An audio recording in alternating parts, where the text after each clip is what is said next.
First thing he said. So we went, we got a fancy car. He took me to the Versace store, we went Versace chain shopping. Not as a team, he took me to watch him decide what a $5,000 chain is gonna start his weekend with. That night, he took me to a club in LA, Greystone. We got to the club, he dropped $10,000 at the door for the VIP booth in the club. 10 G's, drop it like it was nothing, swipe his card. You know what you get, 10 G's, VIP booth? You get free drinks, they bring you free drinks in bottle service, parade, firework fashion. And you get a couch to stand on. Let me tell you something, guys. Worth every penny of that $10,000. There is no better feeling ever than standing on a couch, bottle full of champagne in your hand, fucking Drake playing, looking at the peasants, looking at the poor people that you are better than for 3 hours. For sure, you know you're better than these people. The feeling, guys. That night, my boy's at such a level, he hooked up that night with the hottest girl I've ever seen in my entire life. Purely off of, I'm the NFL, she was like, where's your hotel room? Let's fucking do this. What are we talking about? Her best friend, second hottest girl I've ever seen in my life, wanted to fuck me off association. Just because I'm standing in this circle of money, you know? So while he had his girl in his hotel room bed, my girl was in my hotel room bed while I was in the bathroom throwing up crying. Because I never drunk champagne, guys. I never had champagne. They don't bring you cups. You gotta bring out the bottle of the VIP booth. That's the only way. I'm just gonna be honest with you guys. This is just true. So while he's hitting, you hear, you know, you hear that. In the middle of that, I threw up. Okay. So it was like,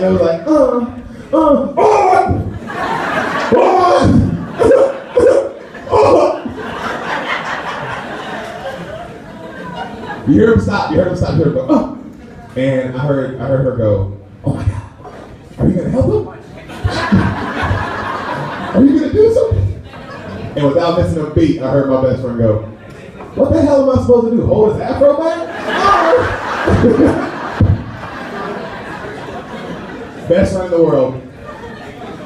We ended the weekend, he took me to a strip club in LA. He took me to a strip club. And I remember on the way to the strip club telling him my situation in life right now. I remember going, hey man, very proud of you. I am very poor right now, Darren. I'm very poor. Comedy's hard. I remember saying, dude, I got like $30 in my bank account right now. $30. So we get to the strip club. My boy gets $1,000 in ones right when we hit the door. $1,000. He hands me $300 in ones, okay? And as a friend, just as a good buddy, he was like, hey man, hey, throw that shit. Feel good about yourself. Make it rain in here. Never in my life, guys, have I thought I'd be standing in a strip club, handful of money going,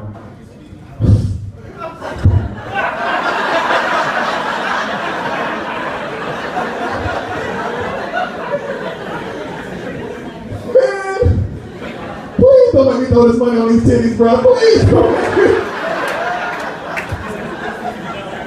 Goddamn right I do that money, guys. You live once in life. Fucking make it rain on these bitches when you can.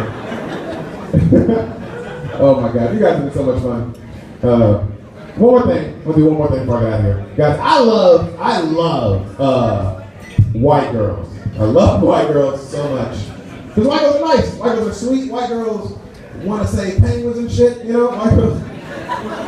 You never gonna hear a sister be like, nigga, we need to save these whales. Hey, we need to. Never. I'll give you an example, all right? How nice white girls are. I got a white girl who's a friend of mine named Rachel, okay? Fortunately, Rachel, she's fucking white. What else? Rachel's name, dude. Rachel works at a clothing store, all right? Outside the clothing store is a crackhead. Crackhead Willie, he's out there every day, okay? Rachel gets Crackhead Willie's money every single day. So I said, Rachel, why do you keep giving this crackhead all your money? You're inducing this problem, you're helping him buy more crack. And I swear, she looked at me so sweet. She said, but Derek, he's just so happy on crack. I'm not going to take that away from him. And sisters wonder why we're going to white women. They're doing this fucking crack money, guys. That shit is expensive. Oh my God, you guys have been so much fun. Are you ready to start the show? Yeah? What I love to hear. The first comic we have coming up for you guys, next comic, little treat for you, he's actually a comic magician, so you're absolutely going to love him. He's fucking fantastic. Give it up for Mr. Anthony Mays, everybody. Anthony Mays.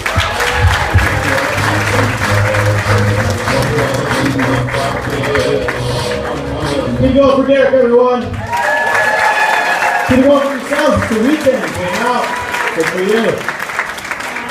All right, let's do this. Like he said, I am a stand-up comedy magician. Not everybody knows what that means, so I like to define it at first. You see, I'm going to say some things, you guys are going to laugh. That's going to be the comedy. I'm going to say some things, you guys won't laugh. It's going to be the magic, everyone. See how it is? I cover both sides. Actually, the truth is, I really did start magic a long, long time ago. I was actually 12 years old when I did my first show. I'm actually going to do that first trick for you right now. You see, I did the first show in my mom's basement. I was 12 years old. Did it for about 15 or 20 of my closest family and friends. I did this trick where I had 1, 2, 3, 4, 5 cards. I threw one of those cards into the audience, snapped my fingers, but still counted 1, 2, 3, 4, 5 cards. Now the right side was so impressed, they pumped their fists in the air and they said, "That's amazing!" That's amazing! Well, 2 people in the back heard me. I don't know what you guys are waiting for. But somebody was paying attention. Maybe the left side is paying attention. So I'm going to spice up the story too. Maybe that's what it was.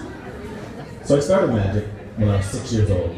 I was in my mom's basement. There were 2, 3, there were like 400 people. It's crazy, you guys. Because I did this trick where I had 1, 2, 3, 4, 5 cards. I threw away 2 cards into the audience, snapped my fingers, but still had 1, 2, 3, 4, 5 cards.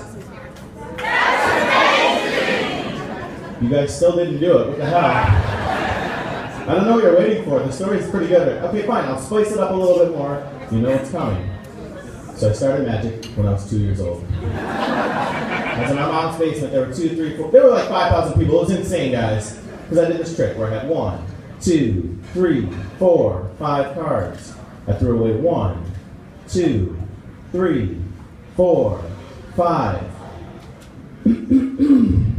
6, 7, 8 cards. Snap my fingers, but still counted 1, 2, 3, 4, 5 cards. That's amazing! Wow, you guys love me! It's not easy to be this cheesy and look this metrosexual, everyone. You look at me like you don't even know what metrosexual means. It's not that I'm hiding in the closet, it's just that I'm in there organizing it. I think she knows what I mean now. The truth is, I really did start magic when I was a little kid. I've evolved as a magician. I'm in my 30s now, so I moved on to mind control. Go, ooh. Right? Everybody do this. This is class participation. Everybody stick your arms out like this. Arms out like this. I can see you. It's not TV. I can see you. Put your arms out. Wiggle your fingers like this. Put your thumbs down. Palms out. Ma'am, you must do this. One hand over the other like this. About 6 inches. Is that 6 inches? I think he lies to you. Here, lock your fingers, lock your fingers. All right, now wiggle your pinkies. Wiggle your index fingers and bring your thumbs to the top like this. Okay, you guys look really confused right now.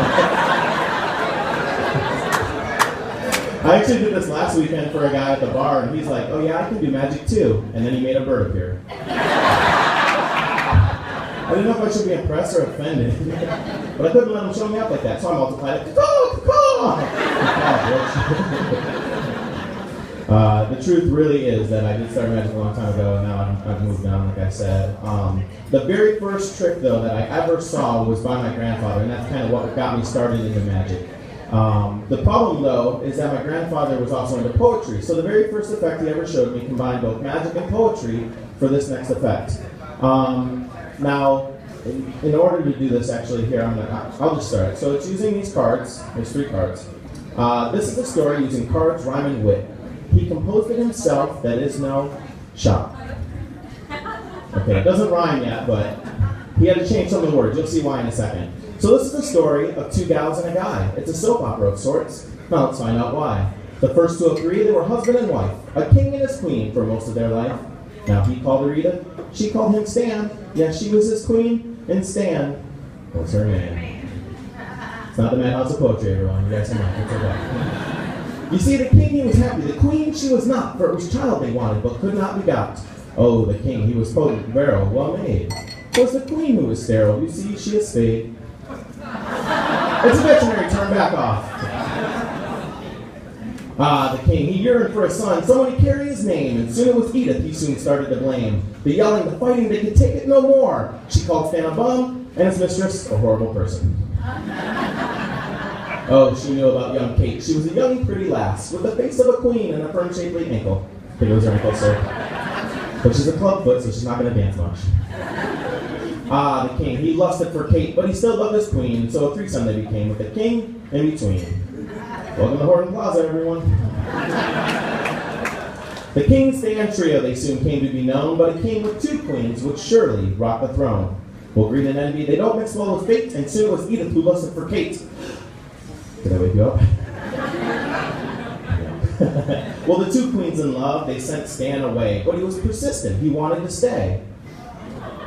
Thanks for not noticing the magic, most of you. Thank you, sir. Well, Edith didn't like this. She yelled, screamed, and hit. Well, so they refused him quick. They sent him back outside the walls, and should he return, they cut off his hand. I think they cut off his hand. You can live a long and fruitful life with one hand, if you know what I mean, sir. I don't think you know what I mean. Well, the king was persistent. He wanted to stay, and so he returned while Kate was away. All right. Thank you, sir. I call you sir. I don't know if you are a sir. Well, Edith didn't like this. She yelled, screamed, and hissed. Not to mention the king. Boy, was he pretty perturbed. He was angry and upset. Well, Kate, she did return, much to Edith's delight, banishing the king, leaving him nowhere in sight. Aw, what a poor Stan. He lost his kingdom, his queens, and his luck. I guess we could say he was royally forgotten about. Yeah, it was a tragedy. So we're left with two queens who are happy, quite gay. If you know what I mean, sir. I don't think you know what I mean, sir. But not so for the king. He did not have his way. So what is the moral of the lessons we've learned of Stan, Kate, and Edith, and the tables they've turned? Well, my grandpa told it to me, and now I'll tell it to you. You can't have your Kate and Edith too.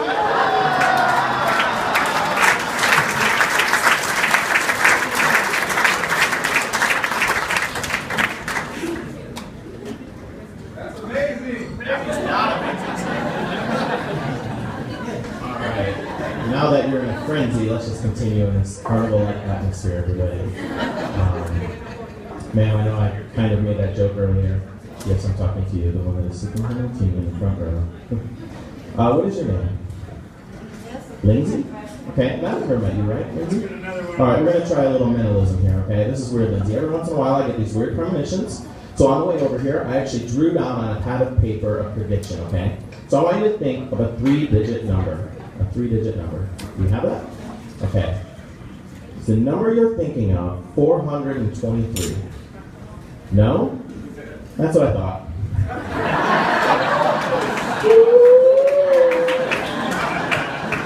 Creepy. Not impressed though, I can already tell.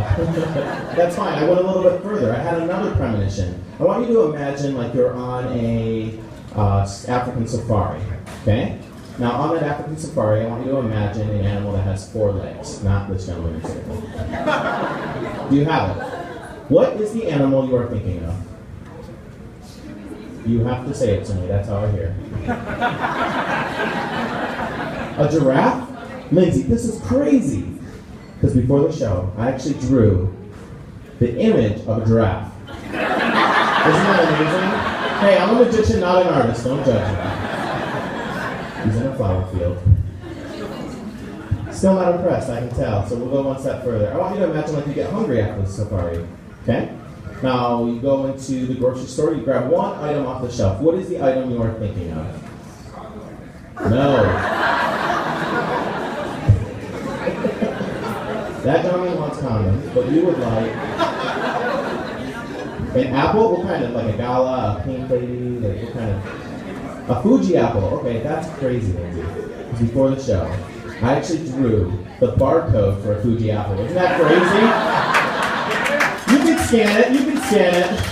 All right, guys, I gotta get out of here. There's a lot more tonight. My name is Anthony Mays. You guys are awesome.